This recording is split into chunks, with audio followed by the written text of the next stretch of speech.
dhiisee fi jecha halammadaa ammoo voice lammadaa keessin amma isin dhageessifte kan ammoo matool qabaa isaan godhan san irratti eenyu jalaayi ajjecha eenyu jalaayi Abu Rashida please hafidattu please ummata akki jette ummata arsiitiitu mucaa ajjeesuu deema sababaa dubbii ati gabbaatee dubbattetti jettee haboon sababaa san irratti kan voice message kana dhiisee fi jecha taakka halammadaa ammoo guyyaa isaan matool qabaa na godhan sanii guyyaa saniin haboodhaaf galatoomii hedduun gammadee jira waan isin gootan kan irratti dubartoota sappoortii godhuu keetii fi waan isin hojii isin hojjechaa jirtan waa'ee ramadaanaatis hajjattan hundaa'u waan hundaanuu anis isin biraan dhaabbadhaa tanaafuu naa galatoomii haboo galata galfachuudhaan voice message isii record godhee isii erge ajaa'ibaanillee galatoomii je'eenii jechaadha sallam kabiraa ammoo waa'ee doolaara kumataaticha kana yooniin ani murtiidhaaf daayirektii erguu barbaade akaawuntii murtiiniin qaba yooniin barbaade daayirektii isaa erguu niin danda'a wannummaan ani su'uuditti naa ergamu su'uudirraan dagana dubaayitti ergamee dubaayirraa gama su'uudii deemuuf hin jiru. Okay. Kana akka naa hubattaniin barbaada. Galatoom murtii guutuu sittiin dhufa maayikii banadhu. Tole galatoom. Maaltu isin jidduu jira fi Ambar? Anaa fi Ambar jidduu obbolummaa namummaa nama afaan tokko dubbatu agarteemi. Obboleetti Islaamati namummaa akkanumatti wajjin guyyaa sana agarre. Ana guyyuma saniin harkee ishis. Wal dubbisnaa nagaya wal gaafannaa kanarraa kaafee akka waan namni biraa agarteemi tarii waan namni tokko sababa malee lafaa ka'ee abaluuf abaluu wal fuudhan maallaqaatti ergameef xiqqoonni kun miira biraa namaaf keessaa qabu fakkaata hoggaa waan kana explain godhee himuun baan wanni independent namni sun irratti jiru laali yoo laalte dubbumti nama saniitu gara akkanaa fi Ambar wal jaalan yoo wal jaalanne dhiiraa fi dhiiraa miti anaaf ishiin dhalaa fi dubartii fi dhiira ammoo anaaf ishiin obboleeyyan first of all wanni ati naa qabachuu qabdu hawaasni akkanaa hubatuuf talamaffaadha maallaqni Dubaayii huccuu murtii guutuu Dubaayii huccuu nagadu Dubaayii wanni murtii ergamu hin jiru Ambar maallaqa murtii erguu ni barbaatti shi direct namni ishii daangeessu hin jiru.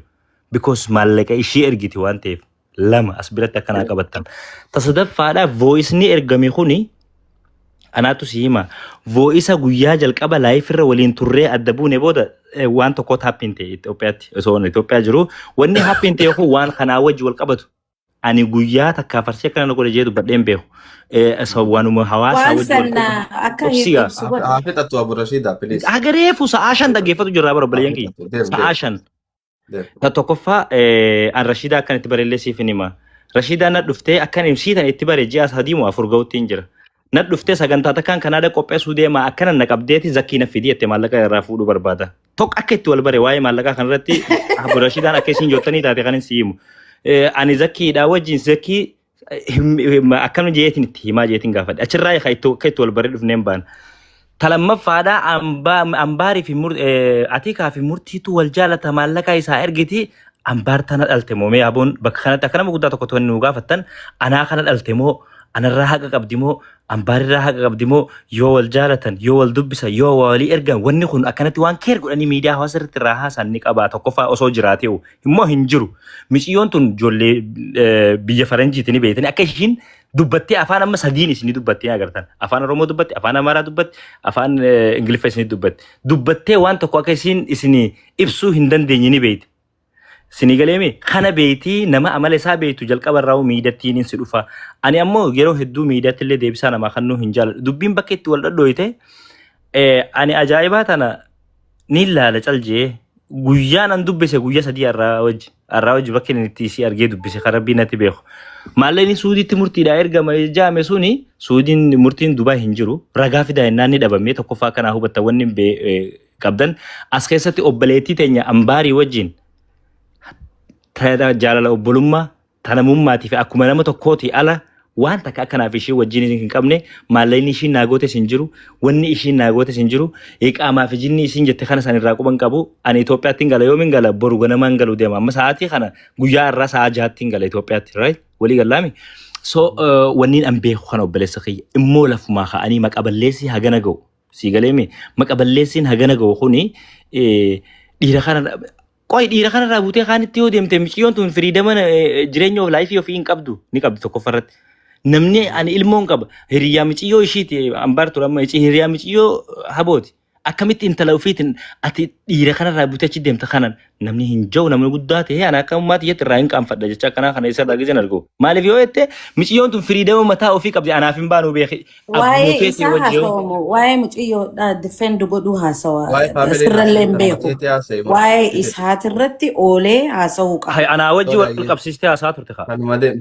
deemteetumatti haase so ani waaniin siin jechuuf fedhu obboleetti teenya tanaa wajjin wanni addaa hin qabu hin jiru xiqqoommoo haborraa wanni fakkaattee agarteemi akka nama waan wayii tokko jiru fakkaatee isa dabartee waan badaa jechuurraa if qusadhu waan badaa jechuun haboo bara akkaatiin aan jettee waa dila takka dubbatu if qusadhu mee guutaa haana doorsisu jira waan takka gaafii irraa boodaa taniin isin hunda gaafadhu haati karraa kaasee akkasii miti ustaada waan inni jedhe kanarratti bilchala fudhadhu kabajamte mana naagale abu rashida okay no siif hin galle wanni siif galle hagareef way irraan dubbanne sarraa keenya irratti dubbadhu inni guufitate booda waa'ee kana anaaf isa jidduutti dubbachuu jira anaaf galu jirti yoon an wallaale ammaan tana ibsa abbaa jaalalaa golshaanii obsa mee guutat meelaan obbeessi an dubbii kilii taateen siyaasaa dhaggeeffadhu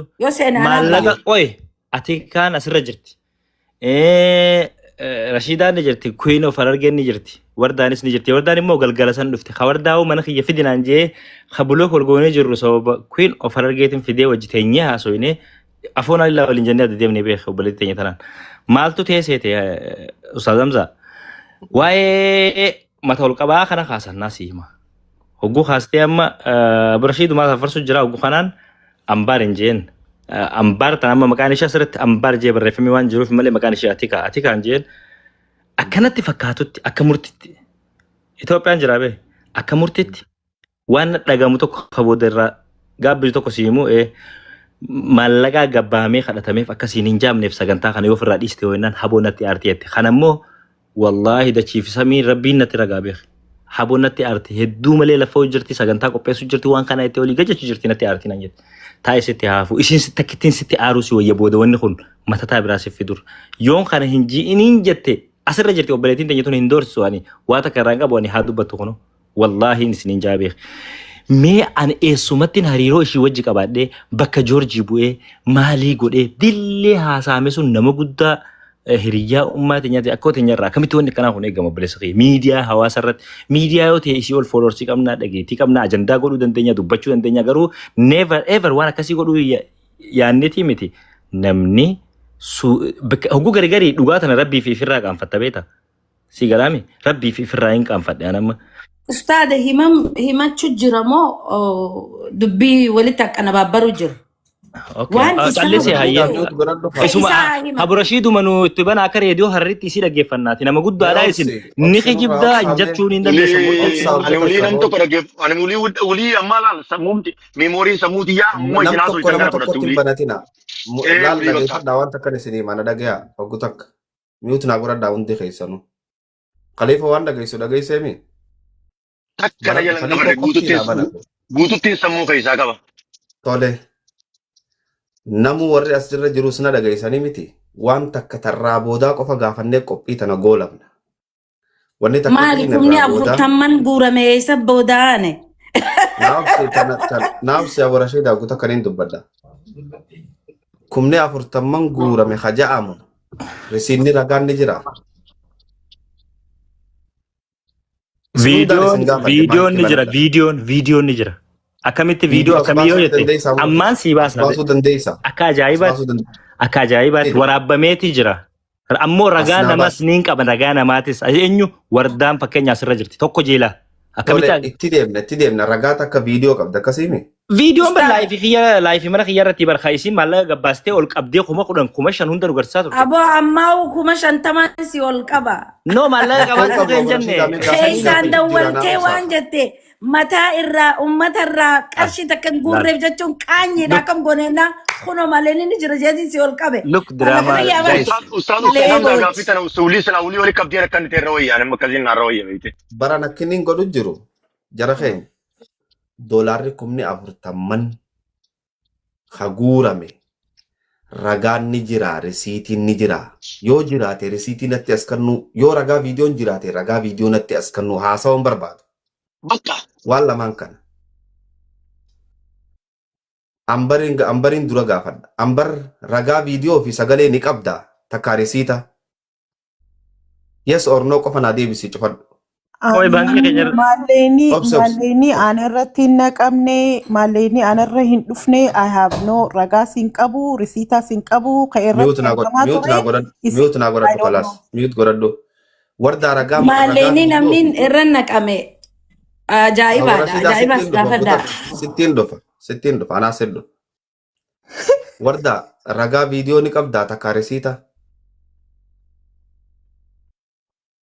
wardaan oolee. Oi. Ragaa sagalee or takka viidiyoo risiita waan sadiin kana ni qabdaa takka keessa. An video ma burashidan dubbachuu turteen namatti jira gizee micoo teenyaa kuno abaluun maallaqa dooraala 5,000 dooraala maarree hagana kanneettee maallaqa gizee ishiin ol qabdu dhageeyyaa. Kanuma. Ni jira si bira.